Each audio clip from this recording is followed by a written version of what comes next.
अवलम्बितं वामे करेण वरदं तथा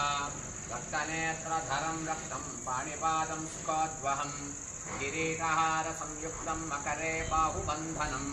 कटिसूत्रं च कटकमङ्गुल्यादिविभूषितं शिखायज्ञोपवीतादि स्वर्णकुण्डलशोभितं सुखपिञ्छाम्बरधरं प्रणवात्मकमव्ययं हेमवर्णनिपुं शान्तं ध्यायेत् विष्णुं सनातनम् शान्ताकारं भुजगशयनं पद्मनाभं सुरेशं विश्वाधारं गजसजं मेघवर्णं शुभाङ्गं लक्ष्मीकान्तनकमलनयनं योगन्धानगम्यं वन्दे विष्णुभवनं सर्वलोकैकनाथं सशङ्खचक्रं सकिरीटकुण्डलं सपीतवस्त्रं सरसीरुहेक्षणं सहारवक्षस्थलशोभितौ शुभं नमामि विष्णुं शिरसा च तद्भुजम्